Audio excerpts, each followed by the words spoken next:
কিন্তু আসমানের কি অবস্থা কথা বোঝেন না। মানুষ তো বলছে জনাব অমুক 30,000, মানুষ কইছে মার হাবা, আবারে মার মার তারে কাটছে, এত টাকা দিল কেন? বয়স্ক মানুষও তো এই কথা বলে যে হুজুর আল্লাহর রহমতে আপনাকে দোয়ায় 10 জনের দোয়ায় আল্লাহ আমারে খুব সুখে রাখছে। জিজ্ঞাসা করবেন চাচা কি সুখে রাখছে? ওই যে আল্লাহর রহমতে 4 ফুট বিদেশ, 4টা ফুট বিদেশ, 3টা মেয়ে আল্লাহর রহমতে নাগরিক দিয়ে গেছে।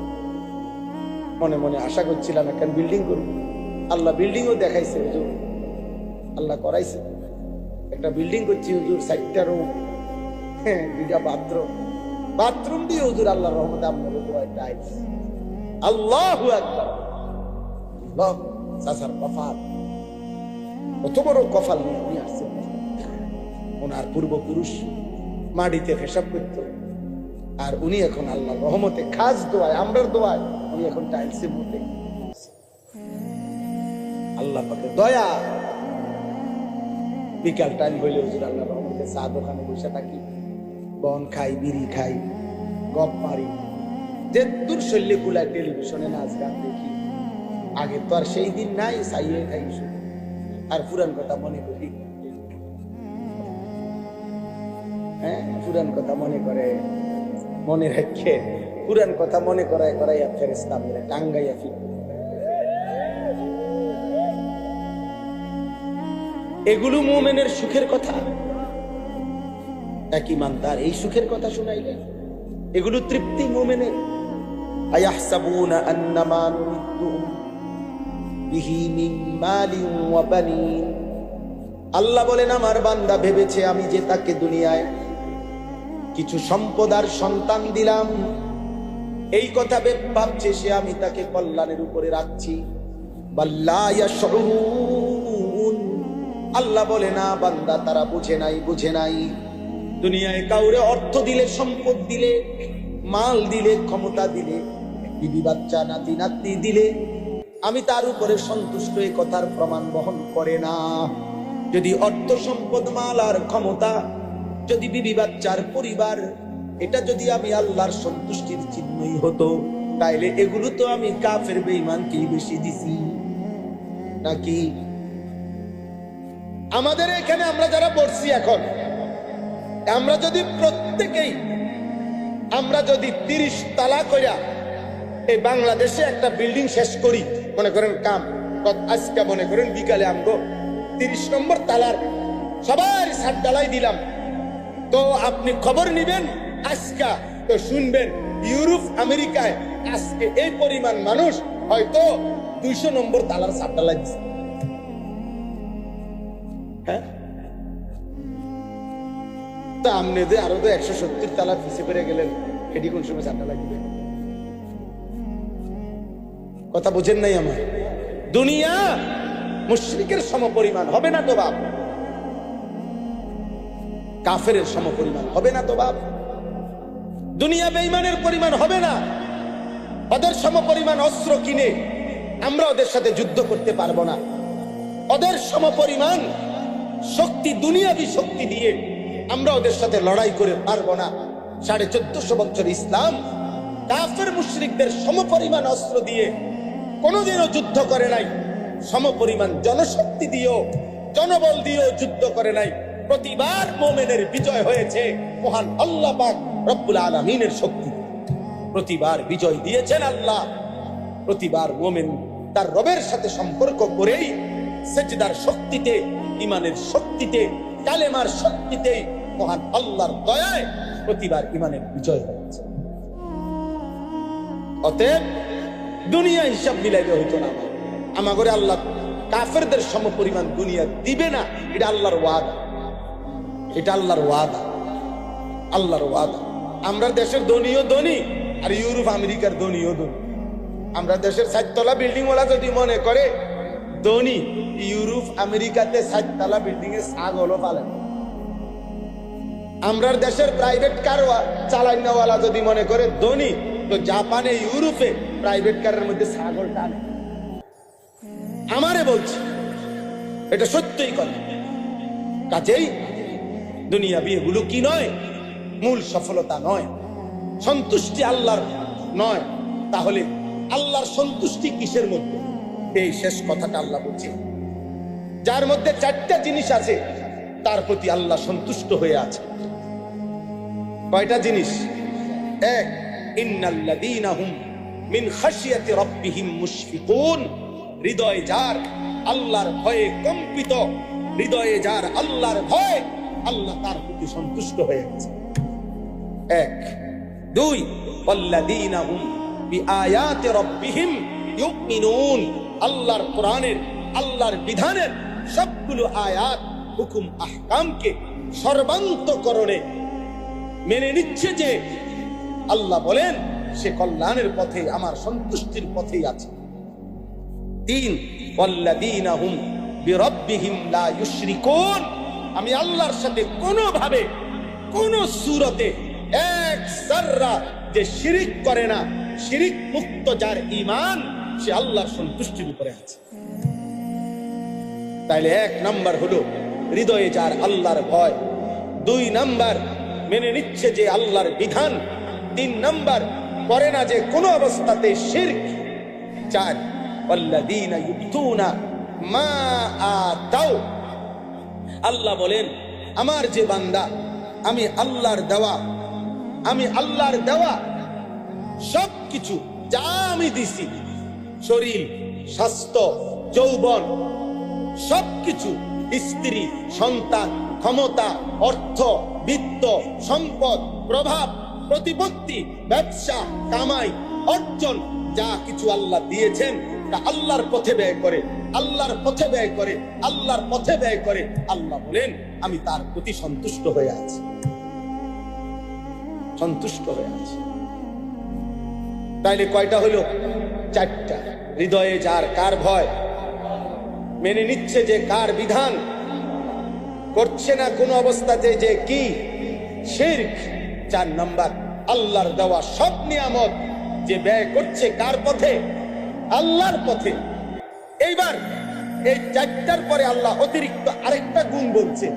এই 4টা তো ঠিক মতো কয়। এবার আরেকটা বিষয় হলো, 4টা পূর্ণ করার পরেও আল্লাহর হুকুম, আল্লাহর বিধান, আল্লাহর ভয় মানার পরেও যার অন্তরে ওয়াকুলুবুহুম ওয়াজিলাতুন আন্নাহুম ইলা রাব্বিহিম রাজিউন, অন্তরে অন্তরে তার সর্বদা এই ভয় আছে যে হায় আমাকে তো আল্লাহর সামনে যেতে হবে, হাসরের ময়দানে দাঁড়াইতে হবে। আহা আমার মাওলা, আমার এই বন্দিগি, আমার এই ইবাদত, আমার এই দান, আমার এই সাদাকা, এগুলো জানি কবুল করে কি। আসল বিষয় তো আল্লাহ কবুল করে কি। কথা বুঝেন? মানুষের বাহাবা, মানুষ তো দিছে মার হাবা, কিন্তু আসমানের কি অবস্থা? কথা বোঝেন না। মানুষ তো বলছে জনাব অমুক 30,000, মানুষ কইছে মার হাবা, আবারে মার তারে কাটছে, মার এত টাকা দিল কেন? মানুষের মার হাবা তো ঠিক আছে বুঝলাম, আর শাজিমের মালিক আল্লাহ ভুলবে বান্দা? 30,000 টাকার ইনকামটা কেমনে হয়েছে একটু বললে ভালো হয়। সিটারি কয় টাকা, বাটফারি কত, সুদে কত, কিস্তির কত, ওজনে কম দই না টিহা কত, আমি দেখছি। মার হাবা লইয়া বাদ যাবা, ঘুমাইলাম। তোমার মার হাবা তোমার সাথেই নাও, বাইক নাও, মানুষের জানাইও যে আল্লাহর রহমতে আপনার তো ভাই মার হাবা দিছে না, কিন্তু আমি নিলাম না, কারণ হারাম হইলে আল্লাহ কি নেকি দিবে। এজন্য বললাম মুমিন সর্বদাই ভয়ে থাকবে আমার আল্লাহ গ্রহণ করিলেন কিনা। উলাইকা ইউসারিউনা ফিল খায়রাত ওয়া হুম লাহা সাবিকুন, আল্লাহ বলেন এই 4 গুণ, হৃদয়ে যার আল্লাহর ভয়, আল্লাহর বিধান যে মেনে নিচ্ছে, করছে না যে শিরক, এবং আল্লাহর দেওয়া সব নিয়ামত আল্লাহর পথে যে ব্যয় করে, দিলে দিলে এই ভয় করে আমার আল্লাহ গ্রহণ করবে তো, আমারে আল্লাহ হাসরের ময়দানে গেলে নিবে তো, এই ভয় নিয়ে আল্লাহর ইবাদত, আল্লাহর হুকুম যে করতে থাকে, আল্লাহ বলে তারাই কল্যাণের পথে দ্রুত গতিতে এগিয়ে যাচ্ছে। অহুম লাহা সাবিকুন, তারা তো জান্নাতের জায়গায় পৌঁছেই গেছে। আল্লাহ যেন বলতেছে তারা তো জান্নাতের দুয়ারে চলেই গেছে, আর শুধু দরজা খোলাটা বাকি, ঢুকবেই। এবার সর্বশেষ কথা হলো, শেষ আয়াত। আল্লাহর কোন বান্দা যদি বলে, আল্লাহ আচ্ছা ঠিক আছে, আমি আপনার কথা মানবো, আপনার হুকুম মানবো, তবে পারবো তো সব হুকুম মানতে? আমি কুলাইতে পারো? আল্লাহ, আমি তো দুর্বল মানুষ, গ্রামের মানুষ, অসুস্থ মানুষ, সাধারণ মানুষ, আমি পারবো? আল্লাহ বলেন, ওয়ালা নুকাল্লিফু নাফসান ইল্লা উসআহা। বান্দা, সুস্থ হও আর দুর্বল হও, তুমি শিক্ষিত হও আর মূর্খ হও, আমি আল্লাহ তোমাকে কাউকে তার সাধ্যের অতিরিক্ত কোন বিধান আমি আল্লাহ চাপিয়ে পারবা তো? যার জন্য শরীর স্বাস্থ্য জেদ্দুর, যার উপার্জন জেদ্দুর, আমি তার জন্য হুকুমও দিছি। কথা বলে না? একজন মানুষের উপার্জন ইনকামই 30,000 টাকা, তারে বলে দিছে যে এই বছরের ভিতরে আগামী 15 দিনের ভিতরে হজের রেজিস্টার করবা 8 লাখ টাকা, তুই মরস বাসস বা রক্ত বেচাও টাকা দিতে। এটা নি শরীয়তের বিধান। বেটার টাকা নাই 30,000, বেটার 8 লাখ টাকা দিত, 6 লাখ টাকা দিত। শরীয়ত কি এরকম বলছে? এই লোকটা দাঁড়াইতেই পারছে না, দাঁড়াইয়া থাকতেই পারে না, তো ইসলাম যদি বলতো না তুই নামাজ দাঁড়াইয়াই পড়তে হবে, প্রয়োজনে সুতা দিয়া বাইন্দা টাঙ্গাইয়া তুই মারে, কিন্তু তুমি নামাজ দাঁড়াইয়া পড়তে, এটা শরীয়তের বিধান? কথা বলেন? আল্লাহ বলেন না, প্রতি অবস্থায় আমি আল্লাহ বিধান দিয়েছি, কারো উপরে আমি সাধ্যের অতিরিক্ত কিছুই কি করি নাই। সুবহানাল্লাহ, কেমন মালিক! এরপরে আল্লাহ বলেন, ওয়ালাদাইনা কিতাবুন ইয়ানতিকু বিল হক ওয়া হুম লা ইউযলামুন। আল্লাহ বলেন, সর্বশেষ আমার কাছে মনে রেখো, আমার ফেরেশতার আমলনামা লিখছে, এই আমলনামা রেডি হইতেছে, তুমি ঘাবড়াইও না, তুমি আমল করতে থাকো, আর আমার ফেরেশতা আমলনামার কিতাব রেডি করছে। কিয়ামতের দিন তোমার আমলনামাই তোমার সামনে কথা বলবে, এক বিন্দু জুলুম হবে না, একটা নেকিও ছুটে যাবে না, একটা গুনাহ বেশি লেখা হবে না। ঠিক তুমি যা করেছো তার আলোকেই ফয়সালা হবে, তার আলোকেই সিদ্ধান্ত হবে, তার আলোকেই বিচার। আল্লাহ আমাদেরকে ঈমান আমলের জীবন দান করেন, আল্লাহ তাআলা আমাদেরকে উত্তম আখলাকের জীবন দান করেন। অনেক কষ্ট করছেন আপনারা, অনেক রাত সবর করছেন, আল্লাহ আপনাদের এই বসা, এই সবরে সর্বোত্তম বিনিময় দান করেন। আমার কিশোর ভাই, নওজোয়ান ভাই, আজকের রাত থেকেই নামাজ পড়ো, শরীর পবিত্র রাখো, নারী দেখো না, ছবি দেখো না, অস্থির দৃশ্য দেখো না।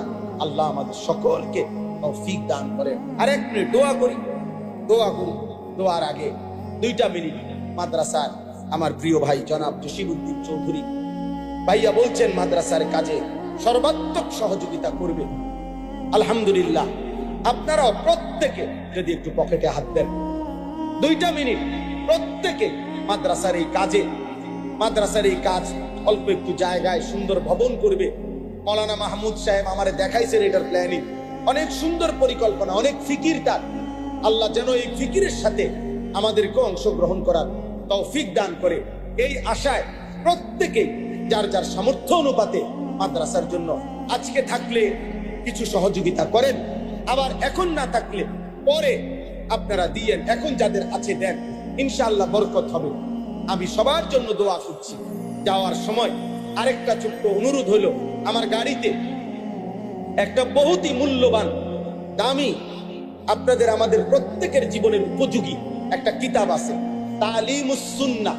কিতাবটা আমাদের নবীজি সাল্লাল্লাহু আলাইহি সাল্লামের পুরা জিন্দেগীর ছোট বড় বিন্দু বিন্দু সমস্ত সুন্নাত এই কিতাবের মধ্যে প্রায় 600 পৃষ্ঠা ব্যাপী নবীজির জীবনের যত সুন্নাত একজন মুমিনের প্রয়োজনীয়, ছোট বড় দলিল সহ প্রমাণ সহ এখানে লেখা আছে। আমরা এটা বিক্রি করি 400 টাকা মূল্যে। বাংলাদেশের একজন শ্রেষ্ঠ বুজুর্গ, অন্যতম অধ্যক্ষ মিজানুর রহমান চৌধুরী, ঢাকা গাজীপুরের হযরত, উনি এই কিতাবটা উলামায়ে কেরামের তত্ত্বাবধানে লিখছেন। অনেক প্রয়োজনীয়, উপকারী, প্রত্যেকের ঘরে ঘরে মা, চাচি, বোন, নারী, পুরুষ, জওয়ান, বৃদ্ধ, বাচ্চা সকলের পড়ার উপযোগী একটি উপকারী কিতাব। যাওয়ার সময় আমাদের সাদা গাড়িতে কিতাবটা আছে। যাদেরই সুযোগ হয় 400 টাকা মূল্যে কিতাবটি কিনলে আপনার অনেক ফায়দা হবে। নবীজির একটা একটা সুন্নাত শিখতে পারবেন। আল্লাহ আমাদেরকে তৌফিক দান করেন। আর কিশোর নওজোয়ান ভাই, আগামী 6, 7, 8 মানে এই বৃহস্পতি, শুক্র, শনিবার আগামী সপ্তাহ যেটা আসতেছে, ওই দিন 3 দিন ব্যাপী আমার যেই মাদ্রাসায় আশরাফুল উলুম ময়নামতি, সেখানে স্কুল, কলেজ, ইউনিভার্সিটির কিশোর যুবক ছেলেদের জন্য 15 থেকে 30 বছর বয়সী যে সমস্ত ছেলে, তাদের জন্য 3 দিন ব্যাপী প্রশিক্ষণ কোর্সের আয়োজন করা হয়েছে। গত 3 মাস আগেও একবার হয়েছিল, এখন আবার হবে। ওযু, নামাজ, সূরা, কেরাত, দোয়া, কালাম, ঈমান, আমল, আকীদা, চরিত্র গঠনমূলক বিষয়াদি একদম হাতে কলমে প্র্যাকটিক্যাল শেখানো হবে। এই জন্য যাদের সুযোগ হয়, আমাদের এটা বিজ্ঞাপন আকারে দেওয়া আছে, আমাদের বিভিন্ন মোবাইলে পাওয়া যাবে, মাওলানা মাহমুদ ভাইয়ের কাছে এটার তথ্য পাওয়া যাবে। যাদেরই সুযোগ হয় আমাদের এই কোর্সে, স্কুলের ছেলে, কলেজের ছেলে এখন পড়ে বা পড়ে না, তাদেরকে অংশগ্রহণ করার আবেদন করলাম। আল্লাহ আমাদেরকে তৌফিক দান করেন। আলহামদুলিল্লাহ রাব্বিল আলামিন। মাওলাই করিম আপনি মাফ করে দেন, রব্বে করিম আপনি মাফ করে দেন, মেহেরবান মাওলা মাফ করে দেন। আজকের এই সবটা আয়োজনে আপনি বরকত দান করেন। আল্লাহ যে যেভাবে অংশগ্রহণ করেছে আপনি উত্তম বিনিময় দান করেন। সমস্ত কবরবাসীদেরকে মাফ করে দেন, কিয়ামত পর্যন্ত কবরের আযাব মাফ করে দেন, কবরগুলোকে জান্নাতের টুকরা বানিয়ে দেন। আমরা জীবিত যারা আছি আমাদেরকে ঈমান আমলের উপরে তৌফিক দান করেন।